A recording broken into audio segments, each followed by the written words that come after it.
Gue yakin sebagian di antara kalian semua pasti masih inget sama seekor penguin yang terlihat sangat amat wibu bernama Grabkun. Ini sempat viral gitu ya pada masanya. Viral di tahun berapa Bang Ray? Di tahun 2017, udah hampir 10 tahun. Buat lu semua nggak tahu ini Grabkun siapa, jadi basically ini merupakan seekor penguin yang rame di Jepang gara-gara punya daya ketertarikan yang tinggi sama standee anime girl yang menggunakan baju penguin. Jadi di kandangnya bukannya dia tuh terlihat bersosialisasi sama teman-teman satu spesies, tapi justru dia malah terus aja ngejagain gambar anime ini. Buat lo yang penasaran apa yang terjadi sama Grabkun, dia udah meninggal dunia di umur yang ke-21 tahun karena udah tua dan juga udah sakit. Nah, ngomongin soal satwa dan juga keunikan-keunikan yang ada di Jepang, ya akhir-akhir ini publik kembali lagi membicarakan tentang seekor satwa unik yang lahir di Jepang di tahun 2025. Tapi kita nggak akan ngomongin soal penguin, kita bakal ngomongin soal monyet yang punya daya ketertarikan sama dengan Grabkun. Bedanya ya bukan ke anime girl, mainkan ke boneka yang sering banget dipakai sama Bang Arab gitu ya di maraton. Gue kenalin kalau semua, namanya Punch. Ini lagi viral banget, monyet kesepian. Dimana kalau misalnya kita lihat dari backstory-nya emang agak sedikit menyedihkan gitu ya. Waktu lahir di tahun 2025 katanya dia langsung di-reject, langsung ditolak sama ibunya sendiri. Sampai pada akhirnya zookeeper atau penjaga-penjaga hewan yang ada di sana di Ichikawa City itu harus bener-bener intensif banget menjaga dia. Sampai pada akhirnya sekarang udah berumur 1 tahun. Hampir mau umur 1 tahun gitu. Saya kalau nggak salah tuh dia lahirnya di bulan Juli 2025 ya nggak sih, bentar lagi tuh 1 tahun. Nah tapi ini rame banget karena banyak banget orang-orang yang ngevideoin kalau misalnya dia tuh terkesan sangat amat kasihan dijauhin sama society dan juga satu spesiesnya gitu ya. Terus habis itu yang bikin uniknya lagi adalah Punch ini justru lebih memilih untuk temenan sama boneka yang dikasih sama zookeepernya sendiri.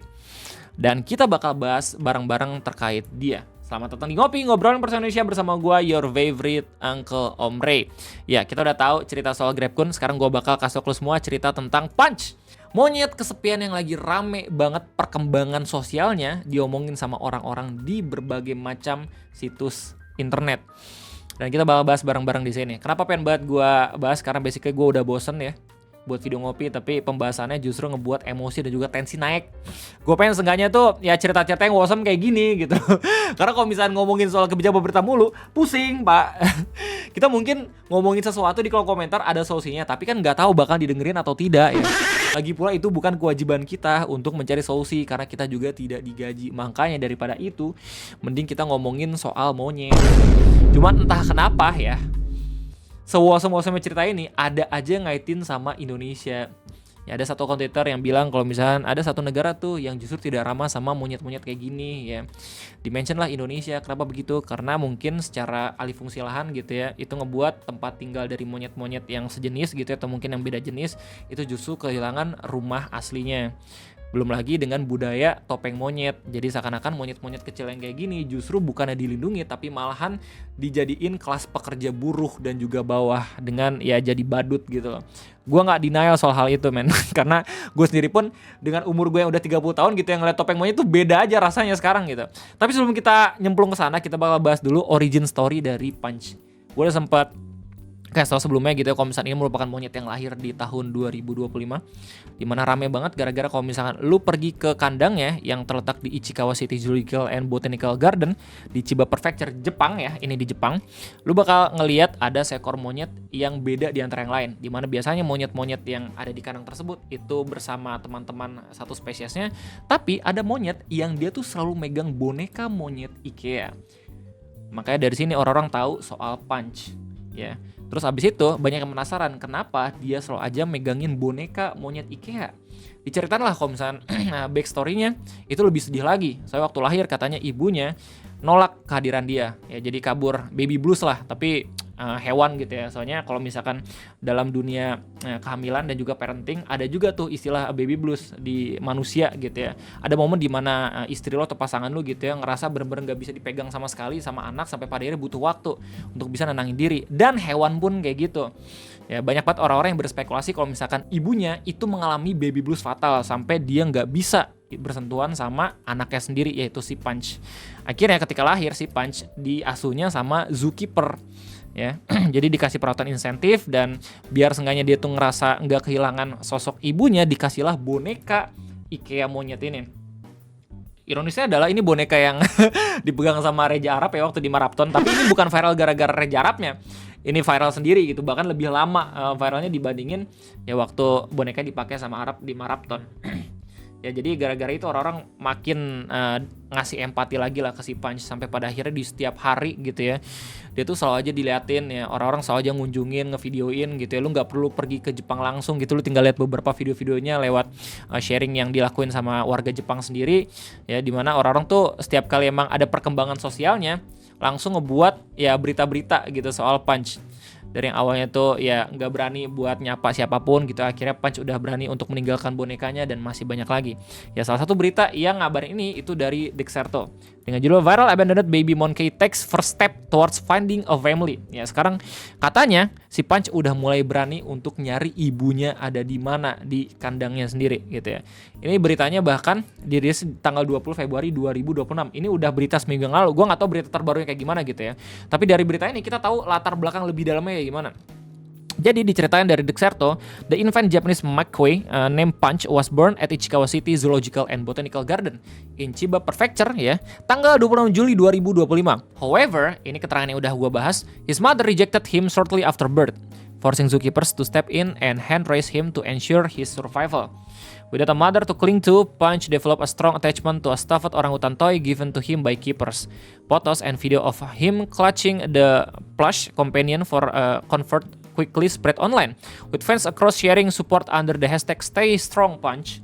However, after much heartbreak, Punch has begun to leave his stuffed toy behind and is now interacting with other monkey. Jadi perkembangan selanjutnya adalah akhirnya ini ramai gara-gara si Punch udah berani untuk meninggalkan bonekanya dan langsung ngobrol sama teman-teman sejawatnya. Lu bisa lihat sendiri kalau misalnya di Twitter udah banyak yang nge-share tentang video-video juga foto-foto Punch. Di Dexerto ya beritanya awal-awal lu bisa ngeliat kayak misalkan, oh si Punch nih lucu banget ya, akhirnya dia bisa ngobrol sama kawan-kawan monyetnya yang lain gitu loh. Terus ada juga video yang ngebuat orang-orang tuh sedih soalnya pengen dideketin gitu sama Punch tapi malah didorong gitu, kayak lu bukan circle gua. Banyak banget we love Punch ya. Video banyak banget beredar. Ini dari warga-warga Jepang yang akhirnya di-reshare ulang sama warga Twitter. Yeay, Punch sudah punya teman, lucu banget. Hihi. Ya, mungkin buat lu semua yang cuman ngelihat video ini langsung gitu ya tanpa ngelihat backstory-nya pasti nggak akan tahu gitu kalau misalnya kenapa ini rame. Tapi setelah lu tahu latar belakangnya, lu harusnya langsung ngerti gitu. Oh, jadi rame itu awalnya bukan karena ini tiba-tiba ada video monyet random gitu, tapi ada monyet yang awalnya itu ditemenin sama boneka IKEA dulu ya, sampai pada akhirnya dia bisa berkembang pesat bersosial dengan teman-teman satu spesiesnya. Banyak juga memes yang beredar ya. I used to pray for time like this. Big Meal Dreams and Nightmare intro. Punch lost his mother but never his memory, carrying toy as his comfort. Anjay.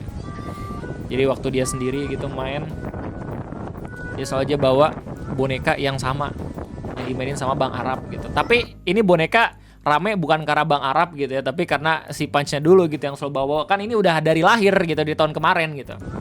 Marapton kan di bulan Februari gitu loh. Banyak banget orang-orang yang sedih soal ini. Banyak yang relate juga gitu ya. Ya jadi begitulah kira-kira. Bahkan ini saking ramenya di berita Popbase sendiri itu engagementnya udah sampai 9 juta tayangan. Di like sama 201.000 orang gitu. Dan udah di retweet sama 15.000 orang. He has a friend now. Ya banyak banget orang-orang yang kembali ngomongin Punch. Soalnya sekarang Punch udah punya temen. Ya mungkin ini titik balik trendingnya ya. Jadi kembali lagi diomongin sama orang-orang gara-gara si Punch akhirnya udah bisa ngobrol sama teman-teman satu sejawatnya. Ini yang kembali lagi bikin rame Punch. Pengen temenan sama monyet-monyet lain tapi justru malah di-reject.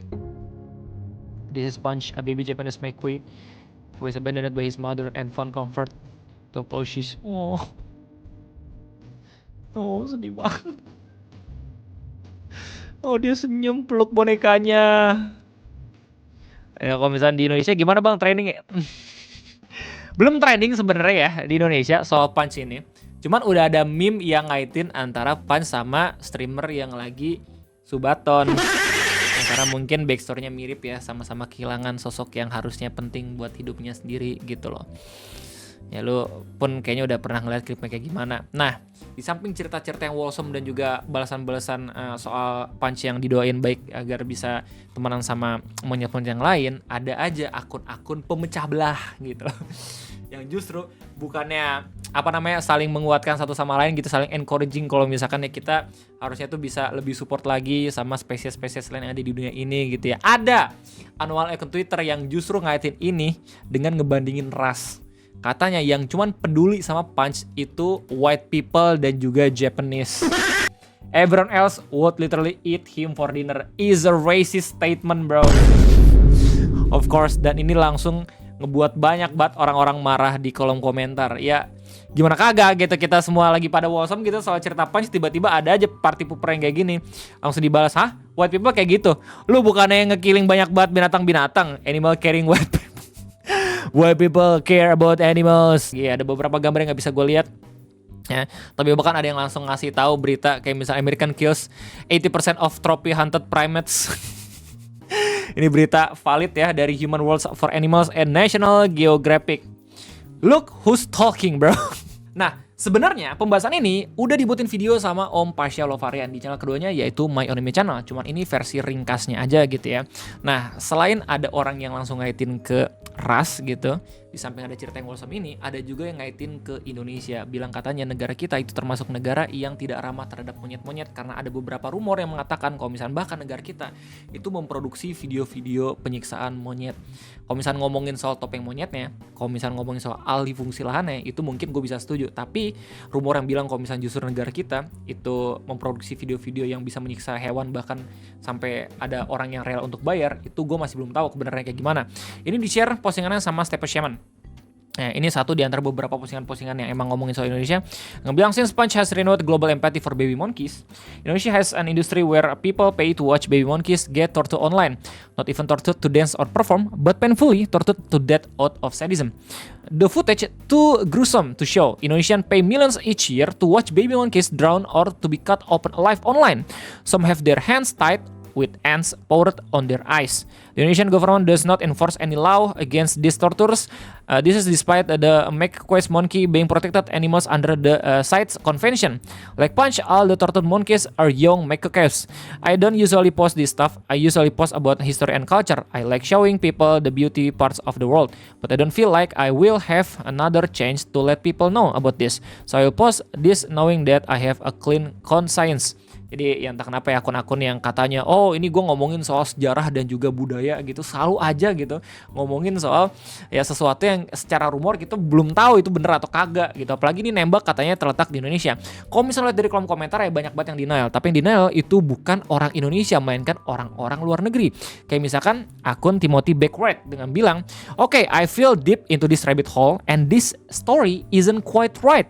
It was a small group of mostly Americans paying men in Indonesia a few $100 to make monkey tortoise video, and the ringleaders were caught and arrested by the feds. Full story here. Udah ada yang ngasih tahu tentang cerita yang sebenarnya lewat berita BBC dengan judul Hunting the Monkey Tortoise.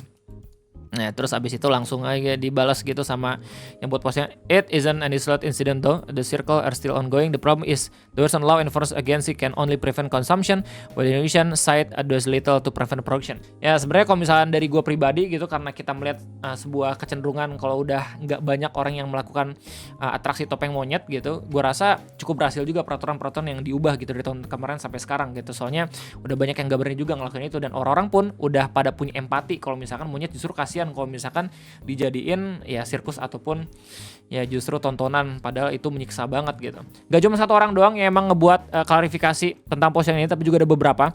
Kayak misalkan Art Eater bilang, horrible practice, your post is misleading though. Indonesian are not the target market. The ringleaders and customer are from the West. They pay people in Indonesia to perform these gruesome acts. They are still complicit, but they are not the reason this market exists. Jadi mungkin kalau misalnya secara algojonya gitu ya dilakuin sama orang Indonesia, tapi setelah diinvestigasikan sama reporter dan juga investigator, ini yang minta ya atau marketnya bukan dari Indonesia, melainkan dari negara-negara di luar negeri gitu. Jadi begitulah kira-kira yang pengen gue bahas terkait Punch. Ya, di samping ada cerita Wall Smith, tapi juga ada cerita yang mungkin bisa ngebuat kita bisa meneludah lebih pahit lagi gitu ya, karena ngomongin soal Indonesia dan juga sisi gelapnya. Well, balik lagi. Ini postingan berasal dari akun yang centang biru ya, yang mungkin dibuat untuk nyari duit. Karena udah bisa dapat dolar juga kalau misalkan postingan itu rame. Ya nggak peduli mau itu nih udah ada fakta terbaru atau kagak gitu ya, asal lempar kalau misalkan rame ya untung di mereka gitu loh. Kentut emang kayak gini tuh. Elon Musk bener-bener harus bisa lebih ketat lagi sih untuk nge-sharing akun-akun kayak gini. Soalnya kentut banget dah, akun-akun centang sekarang nyari engagement semua. Kesel banget gue. Well, itu aja mungkin yang bisa gue sampaikan. Gimana tanggapan kalian semua? Silahkan tulis di kolom komentar terkait Punch dan juga bagaimana kaitannya sama Indonesia. Gue rasa cukup sekian ya gue. Terima kasih banyak. Gue Durdi. Bye-bye.